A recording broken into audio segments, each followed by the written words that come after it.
আজকের যে বিষয়টি নিয়ে আলোচনা করব সেটি হচ্ছে রমজান মাসে আমাদের কিছু মাসলা মাসাইল জানা জরুরি। তার কারণ রমজান শুরু হওয়ার পরেতেও আর সেগুলো করা সম্ভবপর হবে না। যেমন আমাদের ফিদিয়ার ব্যাপারটা, ফিদিয়া কারা দিবে, এবং অনেক মা বোন আছেন যে তারা দেখা যায় রমজান মাসে তাদের হয়তো পিরিয়ড শুরু হয়, মাসিক শুরু হয়, তখন এই অবস্থায় মাসিক বন্ধ করে সিয়াম পালন করা যাবে কি যাবে না, এইভাবে কিছু মাসলা মাসাইল আপনাদেরকে আমি তুলে ধরবে ইনশাআল্লাহ তাআলা। এরপর তো সামনে আরও যে জুমাগুলি আছে সেগুলো রমজানের যে সমস্ত এই বিষয়বস্তু আছে সেগুলো ধারাবাহিকভাবে ইনশাআল্লাহ আলোচনা করব বিইজনিল্লাহি তাআলা। আপনাদের সামনে আমি যে আয়াতটি তেলাওয়াত করেছি সূরা বাকারার আয়াত, আপনারা জানেন যে 183 নম্বর আয়াত, এবং বুখারী বর্ণিত হাদিস 2024 নম্বর হাদিস, তাহকিকে মিসকাতের হাদিস নাম্বার হচ্ছে 1918 নম্বর হাদিস। এই কোরআনের আয়াত এবং হাদিসকে কেন্দ্র করে আজকের এই বিষয়টিকে শেষ করব ইনশাআল্লাহ তাআলা। প্রতি বছর রমজান শুরু হলে আজকে যে আয়াতটি তেলাওয়াত করেছি, পুরো সারা বাংলাদেশে বলতে গেলে প্রত্যেক জুমাতে আজকে আয়াতটি অনেকেই পাঠ করবেন খাতিবেরা। যেহেতু সিয়াম সম্পর্কে আপনাদেরকে অবহিত করতে হবে, যদিও অন্য অন্য বছর এগুলো প্রতি বছর আমরা এগুলো আলোচনা করে থাকি। আল্লাহ তাআলা বলতেছেন মুমিনদেরকে ডেকে, ইয়া আইয়ুহাল্লাযীনা আমানু কুতিবা আলাইকুমুস সিয়ামু কামা কুতিবা আলাল্লাযীনা মিন ক্বাবলিকুম লাআল্লাকুম তাত্তাকুন। আল্লাহ তাআলা ঈমানদারকে বলতেছেন, ইয়া আইয়ুহাল্লাযীনা আমানু কুতিবা আলাইকুমুস সিয়াম। কুতিবা শব্দের অর্থ হলো ফুরিজা, যে তোমাদের উপরে সিয়াম ফরজ করা হয়েছে, যেমনিভাবে পূর্ববর্তীদের নিকটে তাদের উপরে কি করা হয়েছিল, সিয়াম ফরজ করা হয়েছিল। তাহলে বোঝা গেল যে আমাদের পূর্বেও রমাজানের সিয়াম ফরজ ছিল, আমাদের উপরে আমাদের নবী করিম সাল্লাল্লাহু আলাইহি ওয়াসাল্লামের উম্মতের উপরে সেই সিয়াম কি করা হয়েছে, ফরজ করা হয়েছে।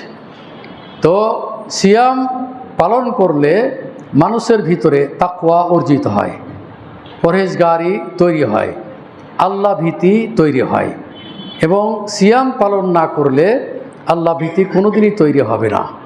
আপনি একজন দরিদ্র মানুষ, গরিব মানুষ, আপনাকে খেটে খুঁটে খেতে হবে, আপনি কর্ম না করলে খেতে পাবেন না। এখন এই অবস্থায় যদি আপনার ভিতরে আল্লাহ ভীতি তৈরি হয়, তাহলে কোনো ক্রমেই সে সিয়াম ছাড়বে না। প্রয়োজন হলে একজন রিক্সাওয়ালা রাত্রে রিক্সা চালাবে, এই ধরনের অনেক রিক্সাওয়ালার মনোমানসিকতা তৈরি আছে। যেমন এর পূর্বে আপনাদেরকে আমি বলেছিলাম যে আমাদের এই মসজিদের একজন নিয়মিত মুসল্লি ছিলেন, তারাবির সালাত আদায় করতেন, এবং তিনি আমাকে সাথে করে নিয়ে যেতেন, ওর রিক্সাতে করে আমাকে আমার বাড়িতে পৌঁছিয়ে দিতেন। তো এই লোকটি, আমি বলছি আপনি কিভাবে আপনি সিয়াম পালন করছেন, এই রিক্সা চালাচ্ছেন? তো উনি বলছেন যে আমি জীবনে কোনদিন সিয়াম ছাড়ি নাই, আমি যেইভাবে হোক, যেই পদ্ধতি হোক, আমি সিয়াম পালন করব ইনশাআল্লাহ তাআলা। এবং সিয়াম পালন শুধু নয়, এবং তারাবির সালাতও তিনি কি করেছেন, এই মসজিদেই তিনি নিয়মিত কি করেছেন, আদায় করেছেন। দোয়া করি, তিনি চলে গেছেন দুনিয়া থেকে, তিনি মৃত্যুবরণ করেছেন। আমি তখন ঢাকায় ছিলাম, তার জানাজায় অংশগ্রহণ করতে পারি নাই। তার ছেলে বারবার ফোন দিয়েছিল, আমাকে ওসিয়ত করে গেছিলেন যে মারা গেলে আমি যেন তার জানাজাটা পড়াই। তো ভাগ্যক্রমে আমি ঢাকায় ছিলাম, যার কারণে আমি তার জানাজায় অংশগ্রহণ করতে পারি নাই। দোয়া করেছি আপনাদেরকে সাথে করে নিয়ে, আজকেও দোয়া করতেছি আল্লাহ যেন তাকে জান্নাতবাসী করেন। বলার উদ্দেশ্য হলো যে গরিব মানুষ কষ্ট করে, এটা সত্য কথা, কিন্তু ওরা জানে যে আল্লাহ তাআলা এটা ফরজ করেছেন, সুতরাং এই ফরজিয়াত আমাকে আদায় করতে হবে, না হলে আমি যদি এই ফরজিয়াত আদায় না করি তাহলে আমাকে শাস্তি পেতে হবে, জাহান্নামে যেতে হবে। যার কারণে যাদের ভিতরে আল্লাহ ভীতি আছে তাদের ভিতরে আল্লাহ তাআলা আরও বেশি বেশি কি তাকওয়া কি করবেন, অর্জন করা তৌফিক দান করবেন। এজন্য আল্লাহ তাআলা বলছেন লাআল্লাকুম তাত্তাকুন, এই যে সিয়াম পালন করার ফলাফল হচ্ছে যাতে করে সে কি তাকওয়া অর্জন করতে পারে, যাতে করে সে পরহেজগার হতে পারে, যাতে করে তার ভিতরে যে সমস্ত মন্দ কাজগুলি আছে সেগুলো দূরীভূত করতে পারে এই সিয়ামের মাধ্যমে। সিয়াম এমনই একটি মাস যে মাসে মানুষ শুধু নেকি অর্জন করার জন্য ছুটাছুটি করে। এরকম ধরনের বেশ কিছু মানুষ প্রস্তুতি নিয়েছে যে এই রমজান মাসের যদি শরীর স্বাস্থ্য ভালো থাকে ইনশাআল্লাহ সিয়াম পালন করব এবং 5 ওয়াক্ত সালাত আদায়ের সাথে সাথে সালাতুত তারাবিও পড়ার চেষ্টা করব ইনশাআল্লাহ তাআলা। আপনারা জানেন যে এই মসজিদে আমাদের আলহামদুলিল্লাহ এক এক করে আমাদের এই মসজিদের উন্নতি করার আমরা চেষ্টা করতেছি আলহামদুলিল্লাহ। আপনারা জানেন গত জুমাতে আমি আবেদন করেছিলাম যে আমাদের এই কারেন্টের বা বিদ্যুতের সংকট হতে পারে, যার কারণে আমাদের আইপিএসের একটি প্রয়োজন। আমার খুতবা দেওয়া শেষ এবং তার পরপরই আমাদের আব্দুল শুকুর ভাইয়ের মাধ্যমে আমাদের একজন ডোনার এই মসজিদের, তিনি একজন আমাদের মুসল্লি, নিয়মিত মুসল্লি, তিনি বললেন যে আমি এই আইপিএসটা আমি দান করলাম, 40,000 টাকা দাম। উনি এইটা প্রতিশ্রুতি দিয়েছেন এবং এই অচিরে ইনশাআল্লাহ এটা কী করা হবে, আমাদের মসজিদে এটাকে সেট করা হবে। তার জন্য আজকে বিশেষ দোয়া থাকবে ইনশাআল্লাহ যে ভাই যেহেতু আমার আহ্বানে সাড়া দিয়েছেন এবং অলরেডি তিনি 40,000 টাকা দেওয়ার প্রতিশ্রুতি দিয়েছেন এবং তার বন্ধু আরেকজন কামরুজ্জামান ভাই তিনিও 5,000 টাকা দেওয়ার কী করছেন প্রতিশ্রুতি দিয়েছেন। পরবর্তীতে ইনশাআল্লাহ আলোচনায় নিয়ে আসবো। আমি যেটা বলতে চাচ্ছিলাম যে আল্লাহ তাআলা এই আল্লাহ ভীতি তৈরি এমনি এমনি হয় না, 40,000 টাকা এমনি এমনি মানুষ দেয় না। খুব আমাকে উনি সম্মান করেন, আবেদন করেছি আলেম হিসাবে, আপনাদের খতিব হিসাবে, এবং উনি বলছে এটা আমারই মসজিদ, এই দাবি করেই উনি দিয়েছে যেটা আমারই মসজিদ, যেহেতু উনি এখানে 5 ওয়াক্ত সালাত আদায় করেন। আমাদের আব্দুর রাজ্জাক ভাই আমার সামনে বসে আছেন, উনি তার জন্য দোয়া করব আল্লাহ যেন তার এই দানটাকে যেন সাদকায়ে জারিয়া হিসেবে মৃত্যুর পরেও যেন আল্লাহ তাআলাকে নেকিটা যেন কি করে অব্যাহত রাখেন, আমিন। আমি যেটা বলতে চাচ্ছিলাম সেটি হলো রমজান মাস। এই রমজান মাসে সিয়াম পালন করলে আপনার ভিতরে আল্লাহ ভীতি তৈরি হবে ইনশাআল্লাহ। এরপরে আল্লাহ রাসূল সাল্লাল্লাহু আলাইহি ওয়াসাল্লাম বলছেন রমজানের অনেকগুলো ফজিলত আছে, তার মধ্যে একটি বড় ফজিলত হলো আল্লাহ রাসূল সাল্লাল্লাহু আলাইহি ওয়াসাল্লাম বলছেন মান সামা রমাদানা ঈমানান ওয়া ইহতিসাবা গুফিরা লাহু মা তাকাদ্দামা মিন যামবি। আল্লাহ রাসূল সাল্লাল্লাহু আলাইহি ওয়াসাল্লাম বলছেন যে ব্যক্তি রমজান মাসের সিয়াম পালন করে, কি করে, মান সামা রমাদানা ঈমানান, আল্লাহর প্রতি বিশ্বাস রেখে, আল্লাহর প্রতি আস্থা রেখে, আল্লাহর ওপর ভরসা করে যে ব্যক্তি রমজান মাসের সিয়াম পালন করে এবং নেকির আশায় যে আমি সিয়াম পালন করলে নেকি পাবো, এই দুইটি জিনিসের আশায় যদি কোনো ব্যক্তি যদি রমজান মাসের সিয়াম পালন করে, আল্লাহ রাসূল সাল্লাল্লাহু আলাইহি সাল্লাম বলছেন তার তার পূর্বের গুনাহ আল্লাহ কী করবেন, গুনাহ মাফ করে দেবেন। পূর্বে যতগুলো গুনাহ আছে আল্লাহ তাআলা কী করবেন, ক্ষমা করে দেবেন, আল্লাহ তাআলা মাফ করে দেবেন। মান সামা রমাদানা ঈমানান ওয়া ইহতিসাবা গুফিরা লাহু মা তাকাদ্দামা মিন যামবি, পূর্বে যতটা পাপ করেছে সব পাপকে আল্লাহ তাআলা কী করবেন, মাফ করে দেবেন। এরপরে ওমান কামা রমাদানা ঈমানান ওয়া ইহতিসাবা গুফিরা লাহু মা তাকাদ্দামা মিন যামবি। এরপরে পরের অংশে আল্লাহ রাসূল সাল্লাল্লাহু আলাইহি সাল্লাম বলছেন যে ব্যক্তি এই রমজান মাসের যারা কিয়াম করবে, কিয়াম মানে হলো সালাতুত তারাবি, সালাতুল লাইল, সালাতুত তাহাজ্জুদ, যত রকমের ইবাদত আছে নৈশকালীন ইবাদত, আল্লাহ রাসূল সাল্লাল্লাহু আলাইহি সাল্লাম বলছেন মান কামা রমাদানা ঈমানান ওয়া ইহতিসাবা, আল্লাহর প্রতি বিশ্বাস রেখে নেকির আশায় যে ব্যক্তি এই রমজান মাসের কিয়ামুল লাইল, তারাবি, তাহাজ্জুদ আরও যত রকম ইবাদত বান্দেগী আছে তারা যদি এটি করে, আল্লাহ রাসূল সাল্লাল্লাহু আলাইহি সাল্লাম বলছেন যে তার পূর্বের গুনাহ আল্লাহ কী করবেন, ক্ষমা করে দেবেন, মাফ করে দেবেন। এরপরে ওমান কামা লাইলাতাল কদর ঈমানান ওয়া ইহতিসাবা গুফিরা লাহু মা তাকাদ্দামা মিন যামবি। আল্লাহ রাসূল বলছেন আমাদের সামনে শেষ দশকে যে লাইলাতুল কদর আসতেছে, সেই লাইলাতুল কদর যারা উদযাপন করবে, যারা পালন করবে, আল্লাহ রাসূল সাল্লাল্লাহু আলাইহি সাল্লাম বলছেন তাদের পূর্বকৃত গুনাহকে আল্লাহ কী করবেন, ক্ষমা করে দেবেন। এটা বুখারীর হাদিস, 2024 নম্বর হাদিস, তাহকিকে মিসকাতের হাদিস নাম্বার হচ্ছে 1958 নম্বর হাদিস। এটা বুখারীর হাদিস। অতএব আমরা রমজানের কাছাকাছি আমরা উপনীত হয়ে গেছি। আলহামদুলিল্লাহ, আমরা সিয়াম পালন করব, তারপরে সালাতুত তারাবি আদায় করব। এরপরে সম্ভব হলে যদি তারাবি আদায় করতে না পারি, যারা তাহাজ্জুদ পড়েন তারা তাহাজ্জুদও পড়তে পারেন, কোনো অসুবিধা নেই। শেষ রাত্রিতে ইবাদত করলে সেই ইবাদতের ফজিলত আলাদা। বান্দা একাকী হাত উঠিয়ে কান্নাকাটি করবে, দোয়া করবে, আল্লাহর কাছে যা চাইবে আল্লাহ তাআলা তাই প্রদান করবেন। আল্লাহ তাআলার নিকটে ক্ষমা চাইলে আল্লাহ তাআলা কী করবেন? ক্ষমা করে দেবেন। এই জন্য যারা তাহাজ্জুদ গুজার মানুষ, যদি মনে করেন যে আমি ওইটাই কন্টিনিউ রাখবো, শেষ রাত্রিতে ইবাদত বন্দেগী করব, আপনি করতে পারেন। আর আমরা যারা সাধারণ মানুষ যারা আছি, হয়তো তারা এই তাহাজ্জুদ পড়াতে অভ্যস্ত নয়, তারা কি করবেন? তারাবি জামাতের সহিত আদায় করবেন। এবং ইনশাআল্লাহ এখানে প্রচুর মহিলারা এখানে সালাতুত তারাবি আদায় করেন, আপনারাও আসেন। এবং গত বছর আমি দেখেছি যে শুরু থেকে নিয়ে শেষ পর্যন্ত মানুষ কিন্তু কমে নাই, পুরোপুরি ছিল। যারা হয়তো বিশেষ প্রয়োজনে বাড়ি চলে গেছিলো তাদের ব্যাপারটি ছিল ভিন্ন, কিন্তু মানুষ ছিল, তারা পুরোপুরি এ রমজান মাসে তারা কি তারাবি আদায় করেছেন।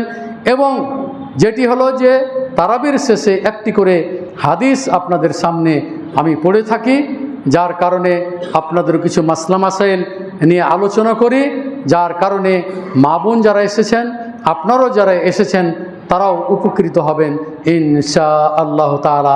যদি আল্লাহ আমাকে হায়াতে বাঁচিয়ে রাখেন, আপনাদেরকে যদি হায়াতে বাঁচিয়ে রাখেন, ইনশাআল্লাহ আগামীকাল থেকেও সম্ভবত তারাবি শুরু হতে পারে। আমাদের টাইম হচ্ছে যেটা আছে 8:30, সেটাই থাকবে। 8:15 আজান, 8:30 জামাত, এটাই আমাদের থাকবে, অভ্যাস থাকবে ইনশাআল্লাহ তাআলা। এরপরে আমি যেটা বলতে চাচ্ছিলাম যে এই অন্য নেক আমল করলে, ভালো আমল করলে আল্লাহ তাআলা একটি নেকি থেকে 10 গুণে কী করেন? ওটাকে উন্নত করেন। তারপরে 10কে আবার 700 গুণে কী করেন? তিনি এটাকে বৃদ্ধি করে দেন। তো এটা কিন্তু যে কোনো সময়তে ভালো কাজ করলে, এটা রমজান বলে নয়, কিন্তু আল্লাহ তাআলা বলতেছেন এই রমজানের যেটি প্রতিদান, রমজানের যেটি নেকি, সেটা আমি নিজ হাতেই দিব। হাদিস হলো এটাও কিন্তু বুখারীর হাদিস, হাদিস নাম্বার হচ্ছে 59-27 নম্বর হাদিস। আল্লাহ রাসূল সাল্লাল্লাহু আলাইহি সাল্লাম বলছেন, কুল্লু আমাল ইবনে আদম তুদাআফুল হাসানাতু বিআশরি আমসালিহা ইলা 700 যায়ফিন ক্বালা আল্লাহু তাআলা ইল্লা সাওমা ফাইন্নাহু লি ওয়া আনা আজজি বিহি। আল্লাহ রাসূল সাল্লাল্লাহু আলাইহি ওয়াসাল্লাম বলছেন, আদম সন্তানের প্রত্যেকটি আমল, একটি আমলকে 10 গুণে কী করা হয়? রূপান্তরিত করা হয়। এবং 10 থেকে বাড়িয়ে আল্লাহ তাআলা 700 গুণে কী করেন? বৃদ্ধি করে দেন। তাহলে একটি আমল করলে, 1 টাকা দান করলে আপনি 700 টাকার নেকি পাবেন যে কোনো দিন। এই যে আপনি দান করেছেন, দান করতেছেন এখন পর্যন্ত, যেহেতু রমজান শুরু হয়নি, কিন্তু আল্লাহ তাআলা বলছেন ক্বালা আল্লাহু তাআলা ইল্লা সাওমা ফাইন্নাহু লি ওয়া আনা আজজি বিহি। আর এই সিয়াম ব্যতিরেকে, কারণ সিয়ামের প্রতিদান, সিয়ামের নেকি আমি নিজ হাতেই দেব। এখন কত দিবেন এটা আল্লাহই ভালো জানেন, কত দিবেন নেকি এটা আল্লাহই ভালো জানেন। ধরেন একজন হয়তো এমপি, মন্ত্রী বা এদের দান আলাদা, আর যদি সরাসরি প্রধানমন্ত্রী যে দানটা করবে, এর দানের কিন্তু হিসাব নেই। তো এটা একটা তুলনা। তো আল্লাহ তাআলা সিয়ামের নেকিটা কি করবেন? আল্লাহ তাআলা নিজেই দিবেন। তাহলে আমরা প্রস্তুত ইনশাআল্লাহ রমজানকে সামনে রেখে যত রকমের ভালো কাজ আছে আমরা সেগুলো করার চেষ্টা করব ইনশাআল্লাহ তাআলা। এরপরে রমজান মাসে দেখুন ফেরেশতারা ওই ইউনাদি মুনাদিন, আকাশ থেকে একজন আহ্বায়ক আহ্বান করতে থাকবে, ফেরেশতা আহ্বান করতে থাকবে, ইয়া বাগিয়াল খায়র আকবিল, হে কল্যাণের অন্বেষণকারী তুমি সামনে অগ্রসর হও। মানে তুমি যত রকমের ভালো কাজ আছে তুমি করতেই থাকো। ফেরেশতারা আহ্বান করবে, ইয়া বাগিয়াল খায়র আকবিল, বলছে হে কল্যাণকামী, যারা কল্যাণের অনুসন্ধানকারী, তারা কি করো? সামনের দিকে তোমরা অগ্রসর হও, তোমরা কি করো? সামনে এগিয়ে যাও, যত রকমের ভালো কাজ আছে তুমি এই রমজান মাসে করে ফেলো। রমজান মাসের ভালো কাজের শেষ নাই। মানুষ ছুটাছুটি করে দান করার জন্য, মানুষ কি করে অর্থ ব্যয় করে, মাতৃ কী করে বাড়িতে সবকে সিয়াম পালন করার জন্য বাধ্য করে। বাড়িতে যারা আছে পরিবার তাদেরকে বাধ্য করে, তারাকে সিয়াম পালন করা, সালাত আদায় করার ব্যাপারে কি করে কঠিন ভূমিকা পালন করে এবং সদল বলে এবং পরিবারের সবাই কি করে মসজিদে নিয়ে এসে কি করে সালাত আদায় করে। এরকম বহু পরিবার আপনাদের মাঝে আছে। আপনি কি চান না যে আপনার ছেলের একটি ভালো সন্তান হোক? আপনি কি চান না যে দুয়ার দরকার আছে আপনার ছেলের জন্য, আপনার জন্য? আমরা সর্বদাই আপনাদের কল্যাণের জন্য কিন্তু দোয়া করে থাকি এবং যারা মৃত্যুবরণ করেছেন আপনাদের মাঝে তাদের জন্য প্রত্যেক জুমাতে দোয়া করে থাকি। এটা একজন মুসলিম হিসাবে, একজন খাতিব হিসাবে এখানে কিন্তু কাউকে স্পেশালভাবে কারোর জন্য দোয়া করা হয় না। দোয়া করা হয় খাস দোয়া যেটি আছে, আল্লাহ রাসূল দোয়া করেছেন যারা দান করলে দানশীলের জন্য দোয়া করেছেন। এবং দান করলে যদি দোয়া না করা হয় তাহলে দানশীল যারা দান করেন তাদের জন্য একটি দরজা রয়েছে, ওই দরজা দিয়ে তাকে কী করবে? জান্নাতের দরজা। তাকে কী করবে? দানের একটা দরজা আছে, জান্নাতে দানের একটা দরজা আছে। সেই দরজাতে কী করবে? তা আহ্বান করবে যে তুমি এই দরজাতে প্রবেশ করো। তাহলে দান করলে আপনার জন্য দোয়া তো আছেই, তারপরও এই দানের একটা দরজা, যে এই দরজা দিয়ে কী করা হবে? আপনাকে আহ্বান করা হবে। এরপর আমি যেটা বলতেছিলাম যে আল্লাহ রাসূল বলছেন ইউনাদি মুনাদিন, বলছে একজন আহ্বায়ক আসমান থেকে আহ্বান করবে, ইয়া বাগিয়াল খায়র আকবিল ওয়া ইয়া বাগিয়া শার আকসির। বলছে হে পাপের অন্বেষণকারী, যে পাপ কাজে তারা জীবনটাকে অতিবাহিত করেছে, এ রমজান মাসও সে পাপ করতেছে, সিয়াম পালন করে না। আবার সিয়াম পালন করলে কি সালাতও আদায় করে না। তাহলে কি হলো? সালাতটাই তো আগে। রমজান তো আপনার মাসে না বছরে একবার, আর সালাত প্রত্যেক দিন 5 ওয়াক্ত সালাত আপনাকে আদায় করতেই হবে। আপনি সালাত আদায় করলেন না, বহু মানুষ আছে দেখা যায় যে তারা কি করে ওই সিয়াম পালন করে কিন্তু সালাত আদায় করে না। সালাত যদি আদায় না করে তাহলে সিয়ামের কোনো গুরুত্ব আছে না? সিয়াম হবে? প্রশ্নই আসে না। এই জন্য যে সমস্ত ভাইরা এভাবে অভ্যস্ত আছেন, যারা ইতিপূর্বে এভাবে কাজ করেছেন, তওবা করুন এবং আল্লাহর পথে ফিরে আসুন, সিয়াম পালন করুন এবং সালাত আপনাকে আদায় করতেই হবে। আউয়ালু মা ইউহাসাবুল আবদু ইয়াউমাল কিয়ামা as-সালাহ। সর্বপ্রথম কিয়ামতের দিনে বান্দার যেটা হিসাব না হবে সেটা সালাতের হিসাব না হবে। সালাত আপনি আদায় করেছেন কি করেন নাই, এই হিসাব সর্বপ্রথম আল্লাহ তাআলা নেবেন। অতএব সালাত আদায় করবেন। আপনি যখনই সময় পাবেন সালাত আদায় করে নেবেন। যে দেখা যায় যে কাজা হয়ে গেছে আপনি তাও পড়ে নেবেন। দেখা গেছে 5 ওয়াক্ত সালাতই আপনি আদায় করতে পারেন না, আপনি বাড়িতে 5 ওয়াক্ত সালাত আপনি আদায় করে নেবেন, মাপ নাই, আল্লাহ তাআলা হয়তো আপনাকে ক্ষমা করে দেবেন। যে সমস্ত ভাইরা এভাবে অভ্যস্ত আছেন তারা তওবা করুন, ফিরে আসুন আল্লাহর পথে এবং সিয়ামের সাথে সাথে সালাত আদায় করুন। গরিব মানুষ যারা আছেন আপনাদের প্রতি আমার উদাত্ত আহ্বান থাকবে যে আর এই জীবনটা এইভাবে কতদিন অতিবাহিত করবেন? এই দুনিয়াটি হচ্ছে ক্ষণস্থায়ী, এটা সাময়িক কয়েকদিনের জন্য, কিন্তু বিরাট যেটি আপনি যেখানে সারা জীবন স্থায়ীভাবে যেখানে বসবাস করবেন সেটা হলো জান্নাত।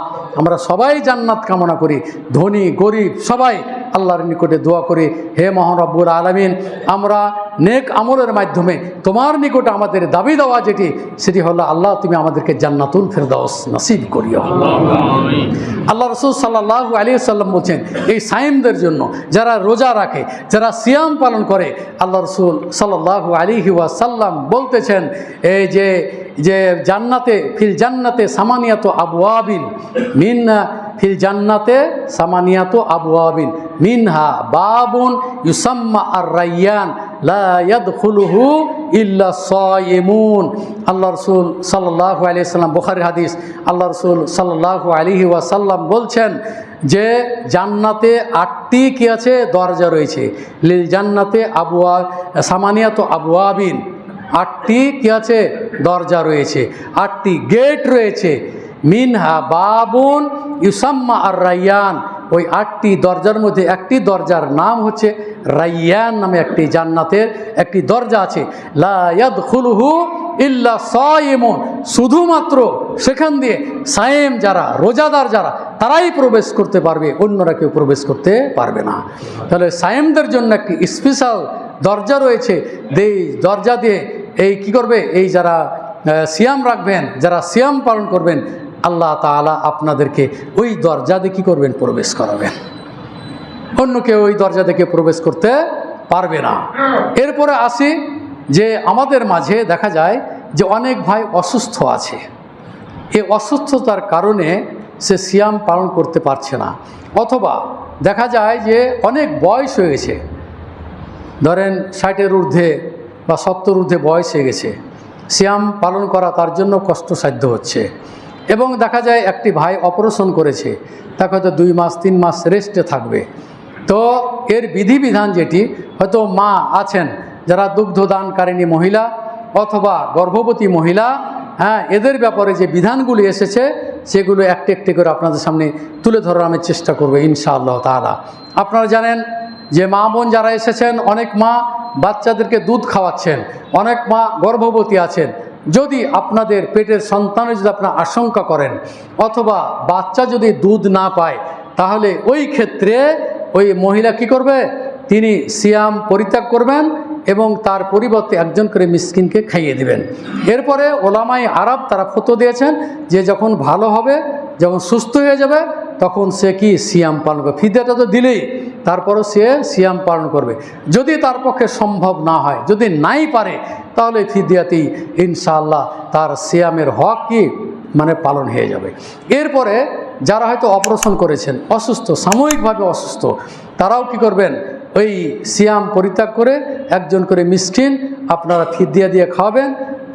শরীর যখন আপনার ভালো হবে তখন আপনি সিয়াম পালন করে নেবেন। কারণ আল্লাহ রসুল আল্লাহ তাআলা বলতেছেন, ফামান কানা মিনকুম মারিদান আও আলা সাফারিন ফাইদ্দাতুম মিন আইয়ামিন উখার, তোমাদের মধ্যে যদি কেউ অসুস্থ থাকে এবং কেউ যদি সফর অবস্থায় থাকে, তাহলে সিয়াম না রেখে সে কী করবে, অন্য সমাতে সামনে আরও যে 11 মাস আছে, হ্যাঁ, সেই সমাতে কী করবে, সিয়াম পালন করে নেবে। এটাই হলো শরীয়তের বিধান, এটাই আল্লাহ তাআলা বলতেছেন। এখন মা বোন যারা আছেন, দেখা যায় অনেক মা বোন এই রমজান মাসে পিরিয়ড শুরু হয়, দেখা যায় যে মাসিক হয়, তখন তারা কি করবে, হয়তো 7টি বা 8টি বা 3টি সিয়াম তাদের ছুটে যায়। তো তাদের নমাজ মাপ তাদের আল্লাহ তাআলা এই কি বলা হয়, আদম সন্তান কন্যাদের উপরে সলাৎকে আল্লাহ তাআলা রহিত করে দিয়েছেন। কিন্তু সিয়াম যেহেতু বছরে একবারই পালন করে, এই জন্য 3 দিন যদি পিরিয়ড হয়ে থাকে, ওই 3 দিনের অথবা 7 দিন পরবর্তীতে 11 মাসের মধ্যে যে কোনো মাসে সে কী করবে, ওই বাকি সিয়ামটা পালন করে নেবে। এরা কিন্তু এই পিরিয়ড যাদের মাসিক, তাদের কিন্তু কোনো ফিদিয়া দেওয়া চলবে না, এদেরকে সিয়াম পালন করতেই হবে। তো এবং অসুস্থ যারা, তারাকেও কি অন্য মাসে কি করবে, সিয়াম পালন করতে হবে। এখন দেখা যায় যে অনেক ভাই চিররোগী, লা ইউরজা শেফা উহু, তার আরোগ্য হওয়ার কোনো সম্ভাবনা নেই, তাহলে এই ক্ষেত্রে সে কী করবে, ফিদিয়া দিবে এবং তার ফিদিয়া হয়ে যাবে ইনশাআল্লাহ, তাকে আর সিয়াম পালন করতে হবে না। এখন দেখা যায় যে বয়োবৃদ্ধ মানুষ যারা, আল কাবির আল কাবিরাত, হ্যাঁ, বৃদ্ধ পুরুষ আর বৃদ্ধা মহিলা, তারা যদি লা ইয়াস্তাতিআনে আইয়াসুমা, তারা যদি সিয়াম পালন করতে যদি অক্ষম, তারা যদি করতে না পারে, যদি কষ্ট হয়, তাহলে বলা হয়েছে যে আফতারা, সে কী করবে, রোজা ছেড়ে দিবে। ওয়া ইউতইমা কুল্লা ইয়াউমিন মিসকিনান, প্রত্যেক দিন একজন মিসকিনকে সে খাবার দিবে, অর্থাৎ সে কী করবে, ফিদিয়া দিয়ে দিবে। তাহলে যদি সে যদি কি সামর্থ্যবান না হয়, তার যদি টাকা পয়সা না থাকে, সে যদি কি ফিদিয়া দিতে না পারে, তাহলে ওই ক্ষেত্রে তার যারা ওয়ারেস আছে তারাই ফিদিয়া দেবে, তার সন্তানেরা তার বাবা মার কী করবে, ফিদিয়া দিবে, তাদেরই এটা কর্তব্য, তাদেরই এটা কি দায়িত্ব। এখন যদি ছেলেরা না দেয়, এখন সেও সিয়াম পালন করতে পারছে না, তাহলে এই ক্ষেত্রে কি করবে, নিরুপায়, তখন আর কিছু করার নাই, আল্লাহ তাআলা ওনাকে হয়তো ক্ষমা করে দেবেন, আর দরকার নেই। যদি উনি পারেন নিজে ফিদিয়ার ব্যবস্থা করতে, আলহামদুলিল্লাহ, যদি নাই পারেন তাহলে তার সন্তানেরা তারা কি করবে, ফিদিয়া আদায় করে দিবে। যদি তারাও না পারে, তো আল্লাহ তাআলা ওই বৃদ্ধ মানুষকে এবং ওই বৃদ্ধা মহিলাকে আল্লাহ তাআলা ক্ষমা করে দেবেন ইনশাআল্লাহ তাআলা। তাকে আর সিয়াম পালন করার আর তারপর বিধিবিধান আর প্রযোজ্য হবে না। যেহেতু বয়স হয়ে গেছে, সে কষ্ট করতেছে, পারছে না, তার আর্থিক সংকট, আর অর্থ নাই, নিজে করতে পারছে না, ওই ক্ষেত্রে ইউরিদুল্লাহু বিকুমুল ইসরা ওয়ালা ইউরিদু বিকুমুল উসরা। আল্লাহ তাআলা আপনাদের কাছ থেকে সহজটাই চান, কঠিনটা চান না। সুতরাং লা ইউকাল্লিফুল্লাহু নাফসান ইল্লা উসআহা, মানুষের কষ্টের না সাধ্যের অতিরিক্ত কোনো জিনিস আল্লাহ তাআলা চাপিয়ে দেন নাই। সুতরাং যারা বয়স্ক মানুষ আছেন, যদি কষ্ট হয় আপনি সিয়াম পালন করবেন না, যদি কষ্ট না হয় সিয়াম পালন করবেন। অনেক মানুষ আছে যে বয়স হয়ে গেছে, কষ্ট হচ্ছে, তারপরও সিয়াম ছাড়ে না, এরকম মানুষ আমাদের মাঝে আছে। মানে সে সারা জীবন সে কিন্তু সিয়াম পালন করেছে, অভ্যাস তো সে ছাড়তে পারতেছে না। তো কষ্ট করে সিয়াম পালন করার আপনাকে আদেশ দেওয়া হয় নাই। সুতরাং পারলে আপনি ফিদিয়ে দিবেন এবং আপনি নিজের শরীরের প্রতি আপনি লক্ষ্য রাখবেন, কষ্ট না দিয়ে আপনি সিয়াম পালন করবেন না। আপনার উপরে সিয়ামের দায়িত্ব আল্লাহ উঠিয়ে নিয়েছেন ফিদিয়ার মাধ্যমে। সুতরাং যে সমস্ত বৃদ্ধ মানুষ আছেন তারা চেষ্টা করবেন ফিদিয়া দেওয়ার, এবং না পারলে তার সন্তানেরা কি করবে, ফিদিয়া প্রদান করবে। মা বোন যারা আছেন, আপনাদের আগেও আমি বলেছি যে দেখা যায় আমাদের এই সমাজে যে সমস্ত মহিলারা কি করেছেন, যারা কি হয়েছে মাসিক হয়েছে, এখন এই মাসিকটা বন্ধ করে এখন এই সিয়াম পালন করতে পারবে কি পারবে না। ধর 15 রোজাতে কোনো হয়তো মা বোনদের মাসিক শুরু হতে পারে, তখন সে তো ছেড়ে দিতে হবে। কারণ যে আল্লাহ বানাতে আদম সন্তান কন্যাদের উপরে আল্লাহ তাআলা একটা নির্ধারিত একটা বিধান করে দিয়েছেন, যেটা হবেই তাদের। তো এই হিসাবে কোনো মা বোন যদি মনে করেন যে না আমি ট্যাবলেট খাবো না, আমি কি করব, পরবর্তী আমি এই কাজা সিয়ামটা পালন করে নেব, তাহলে আপনি এটা করতে পারেন, এটা আপনার জন্য মঙ্গল, এটা আপনি ভালো, এটা আপনি করবেন। যদি মনে করেন যে আমার পক্ষে পরবর্তীতে সিয়াম পালন, একে তো আইয়ামে আছে শাওয়ালের 6টি সিয়াম আছে, এরপরে আবার বাকি রোজা কষ্টসাধ্য হবে, এই জন্য যদি আপনি মনে করেন যে আমি ট্যাবলেট খেয়ে যদি আপনার শরীরে ক্ষতি না হয়, ডাক্তারের পরামর্শ যদি থাকে যে ট্যাবলেট খেলে আপনার শারীরিক কোনো ক্ষতি হবে না, তাহলে ওই মহিলারা কি ট্যাবলেট খেয়ে মাসিক বন্ধ করে তারা সিয়াম পালন করতে পারবেন। এই ফতোয়া ওলামায়ে আরব যারা সৌদি আরবের গ্র্যান্ড মুফতি শেখ বিন বাজ সহ অন্যান্য ওলামারা এই ফতোয়া দিয়েছেন, এবং আমাদের মাঝেও অনেক আলেম ওলামা এবং আমরাও সেই ফতোয়াটা দিয়ে থাকি। এবং যেহেতু তার পক্ষে সম্ভব নয় পরবর্তী সিয়াম পালন করা একাকী, যার জন্য মাসিক বন্ধ করে ট্যাবলেট খেয়ে যদি কোনো মা বোন যদি আপনি কী করতেন সিয়াম রাখতে চান রাখতে পারেন, যদি আপনার শরীরের যদি কোনো ক্ষতি না হয়। তাহলে আপনারা এই ধরনের মাসলা মাসাইল অনেকেই জানেন না। আবার মহিলারা করে কি, দেখা যায় যে মাসিক ভালো হয়ে যায় রমজান মাসে, কোন সময়তে আপনি সাহারি খাচ্ছেন, এই সময়তে দেখা যায় যে মেয়ের মাসিক ভালো হয়ে গেল। তো এই মাসিক ভালো অবস্থাতে সে যদি গোসল করতে যায় তাহলে সাহারি খেতে পারবে না, আর যদি সাহারি খায় তাহলে গোসল করতে পারছে না, তাহলে কি করবে মহিলা? এখন দেখা যায় যে গোসল করে নেওয়াটা উত্তম। যদি গোসল করতে না পারে তাহলে ওই নাপাক অবস্থাতেই মাসিক ভালো হওয়ার পরে সে কী করবে, যদি সুযোগ পায় তাহলে ওই সময়তে সে সাহারি খেয়ে নেবে। কারণ নাপাক অবস্থায় সাহারি খেলে সিয়ামের এটি প্রতিবন্ধক নয়, প্রতিবন্ধক হলো নাপাকিটা, এটা হচ্ছে সালাত আদায়ের জন্য। কানা রাসূলুল্লাহ, আয়েশা বলছেন কানা রাসূলুল্লাহ সাল্লাল্লাহু আলাইহি সাল্লাম ইউদরিকুহুল ফাজরু ফি রমাদান ওয়া হুয়া জুনুবুন গায়রি হুলমিন ফায়াগতাসিলু ওয়া ইয়াসুম। বুখারী এবং মুসলিমের হাদিস। আল্লাহ রাসূল সাল্লাল্লাহু আলাইহি সাল্লাম, আয়েশা বলছেন যে আল্লাহ রাসূল সাল্লাল্লাহু আলাইহি সাল্লাম স্বপ্নদোষ ছাড়াই তিনি যখন রমজান মাসে কী হতেন, তিনি যখন অপবিত্র হতেন তখন কী করতেন, সাহারি খেয়ে নিতেন। সাহারি খাওয়ার পরে তখন তিনি কী করতেন, গোসল করে কী করতেন, তিনি সালাত আদায় করতেন। তাহলে বোঝা গেল যে নাপাক অবস্থাতে সিয়ামে প্রতিবন্ধক নয়, প্রতিবন্ধক হলো সালাতের জন্য। সালাত আদায় করতে হলে আপনাকে অবশ্যই পবিত্র হতে হবে এবং পবিত্র হয়েই আপনাকে সালাত আদায় করতে হবে। তাহলে আপনারা যারা কোনো কারণবশতে রমজান মাসে যদি নাপাকি হয়ে যান, সে স্বপ্নদোষের মাধ্যমেই হোক অথবা যদি স্ত্রী মিলনের কারণে হোক, এবং মেয়েরা যদি মাসিক থেকে ভালো হয়ে যায় ফজরের পূর্বে, তাহলে ওই ক্ষেত্রে যদি আপনি সময় পান গোসল করে সাহারি খাবেন, আর যদি সময় না পান তাহলে আপনি ওই নাপাক অবস্থাতেই সাহারি খেয়ে নেবেন। তারপরে গোসল করে ফজরের সালাত আদায় করবেন। কিন্তু মেয়েদের অভ্যাস আছে কি, যে আজকে আর করবো না রোজা, আজকে আর সিয়াম পালন করবো না, আগামীকাল করব। তাহলে আপনি একটা ফরজ জিনিসকে আপনি পরিত্যাগ করবেন, এটা হলো শরীয়তের বিধান। কিন্তু অনেক মহিলা কিন্তু এ ধরনের মাসলা মাসাইল জানে না, যার কারণে আমি এই রমজানের পূর্বে কিছু মাসলা মাসাইল, গুরুত্বপূর্ণ মাসলা মাসাইল আলোচনা করে থাকি। তারপরে দেখা যায় যে এই যে ইফতার আমরা করব না, এই কী বলে, হ্যাঁ, ইফতারির সময়তে দেখা যায় যে মা বোনেরা ইফতারি তৈরি করে, তখন দেখা যায় যে লবণ হলো কি হলো না, ঝাল কম বেশি, হলুদ বা ইত্যাদি কম বেশি হলো কি হলো না, যেহেতু সে কী করে এটা টেস্ট করতে পারে না, যার কারণে কম বেশি হতে পারে। এর ফলে দেখা যায় ইফতারির সময়তে স্বামী স্ত্রীর ভিতরে দ্বন্দ্ব শুরু হয়ে যায়, গালিগালাজ, মারামারি এরকম ধরনের শুরু হয়ে যায়। তাহলে দিনটা বলেছি যে ইন্না দিন ইসরুন ওয়ালা উসর, এই ধর্মটা হচ্ছে কি সহজ, কঠিন নয়। ইবনে আব্বাস বলছেন, সহি মওকুফ হাদিস এরউল গালিলের 14 খণ্ডের 85 পৃষ্ঠাতে তিনি এই আলোচনাটা করেছেন যে হাদিস যেটি মওকুফ হাদিস, ইবনে আব্বাস তিনি বলছেন, লা বাসা আইয়াতুকাল খাল্লা আবিশাইয়া ওয়া হুয়া ইউরিদু শিরা।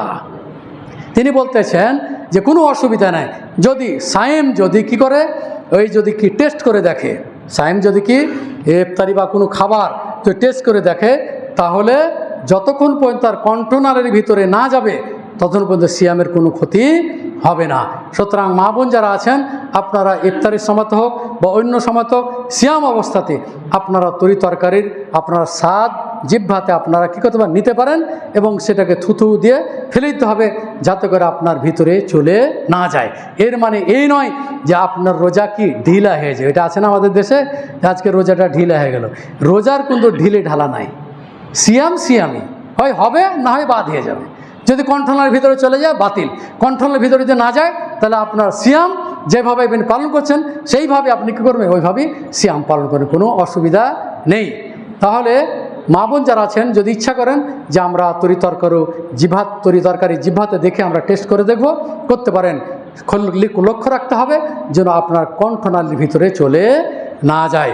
ইনশাআল্লাহ পরবর্তীতে আপনাদের সামনে ইনশাআল্লাহ নিয়মিতভাবে রমজানের যে ধারাবাহিকতা, ফাজাইল, তার বৈশিষ্ট্য, আরও বিধিবিধান, আরও আহকাম নিয়ে আলোচনা করব ইনশাআল্লাহ তাআলা।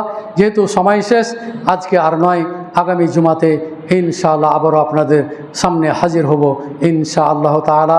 দোয়া করি আপনাদের জন্য, দোয়া করি সেই সমস্ত দানশীলদের জন্য যে সমস্ত ভাইরা এই যাবৎ দান করেছেন। সামনে রমজান আসতেছে, আমাদের অনেক কাজ বাকি আছে। ইতিমধ্যেই যে সমস্ত ভাইরা দান করেছেন, আগেই বললাম যে আমাদের আব্দুর রাজ্জাক ভাই তিনি আমাদের আইপিএসটা দান করেছেন, কামরুজ্জামান ভাই তার সাথে আরও 5,000 টাকা দিয়েছেন। আরও যারা দান করতে চান, আমাদের কাজ এখনও বাকি আছে, 3 তলার সিঁড়ির রেলিং এবং টাইলসের কাজ বাকি আছে, আর ভিতরটা পুরোটাই বাকি আছে। তো আমি এক এক করে আপনাদের কাছ থেকে আবেদন করতে থাকবো ইনশাআল্লাহ। তারপরে যদি পারেন, আজকে যদি পারেন তাহলে রেলিংটার ব্যবস্থা করে দিতে পারেন, এবং ওই সিঁড়িতে যে কয়টা টাইলস লাগবে যদি কোনো দাতা আপনারা যদি দিয়ে থাকেন বা আপনারা নিয়ত করে থাকেন, ইনশাআল্লাহ আমার সামনেও বলতে পারেন, অথবা কর্তৃপক্ষও বলতে পারেন, কমিটির লোককেও বলতে পারেন, আমাদের মুয়াজ্জিন আব্দুল খাবিরকেও আপনারা প্রতিশ্রুতি দিতে পারেন। যেমন গত জুমাতে খুতবা দেওয়ার পরপরই আমি আইপিএসটা পেয়ে গেলাম, আলহামদুলিল্লাহ। আপনাদের মাঝে অনেক দানশীল আছেন, ওই সমস্ত দানশীলের জন্য দোয়া করব, হে মহান রব্বুল আলামিন, তুমি তাদের দানের হাতটাকে আল্লাহ তুমি সম্প্রসারিত করে দাও। রমজান মাসে তুমি দান করার বেশি বেশি করে তৌফিক দান করো, যাতে করে আমরা 3 তলার মসজিদের যে কাজগুলি আছে, কেউ হয়তো টাইলস দিবেন, কেউ হয়তো ইট দিবেন, এগুলো করে ইনশাআল্লাহ আমরা 3 তালাকে রমজান মাসে সমাপ্ত করার চেষ্টা করব ইনশাআল্লাহ তাআলা। আপনাদের দানের মাধ্যমে যে সমস্ত ভাইরা দান করতে করতে মৃত্যুবরণ করেছেন, এবং যারা এখনও দান করতেছেন, এবং যারা সামনেও দান করবেন, সকলের জন্য দোয়া করে, হে আল্লাহ তুমি সকলের দানকে আল্লাহ তুমি কবুল করে নাও। তারা যেন তাদের আমল নামাটা, এই বিন্দুমাত্র আমল নামা যেন তারা কিয়ামতের দিন দেখতে পায়, আল্লাহ তুমি তাদেরকে সেই তৌফিক দান করো। এবং সিয়ামের মাধ্যমে, কিয়ামের মাধ্যমে, দানের মাধ্যমে আল্লাহ তুমি তাদেরকে জান্নাতবাসী করিও। যারা মৃত্যুবরণ করেছে আল্লাহ তুমি তাদেরকে জান্নাতবাসী করিও। আমাদের একজন মুসল্লি এখানে নিয়মিত তারাবি পড়তেন, একটি জটিল রোগে সে কি আক্রান্ত, ঢাকায় আছে, আজকেও ফোন দিয়েছিলেন, আপনাদের কাছ থেকে দোয়া চেয়েছেন। হামিদুজ্জামান ভাই, তিনি দানশীল, তিনি এতিমের বন্ধু, তিনি গরিবের বন্ধু, সবসময় দান করতেন, তার জন্য দোয়া করি, হে আল্লাহ তুমি তাকে শেফায়ে কামেলা দান করো। আরও যারা অসুস্থ আছেন আমাদের মাঝে সকলের জন্য দোয়া করতেছি, হে আল্লাহ তুমি সকল ভাইকে, মমিনা ভাইকে, আল্লাহ ভাই বোনদেরকে আল্লাহ তুমি শেফায়ে কামেলা দান করো। লা বাসা তাহুরুন ইনশা আল্লাহ তাআলা আযহিবিল বাস রব্বান নাস ওয়াশফি আনতা শাফি লা শিফা ইল্লা শিফাউকা শিফা আল্লাহ ইগাদিরু সাকামা। আত্মীয় স্বজন যারা কবরে শাহিদ আছে আল্লাহ তুমি তাদেরকে কবর আযাব থেকে রক্ষা করো। আল্লাহ তুমি তাদেরকে জাহান্নাম থেকে রক্ষা করো। আল্লাহ তুমি তাদেরকে জান্নাতুল ফেরদাউস নসিব করো। আমরা মুমিন হয়ে যেন সিয়াম পালন করে যেন মুমিন হয়ে যেন মৃত্যুবরণ করতে পারি। আল্লাহ তুমি আমাদেরকে সেই তৌফিক দান করো।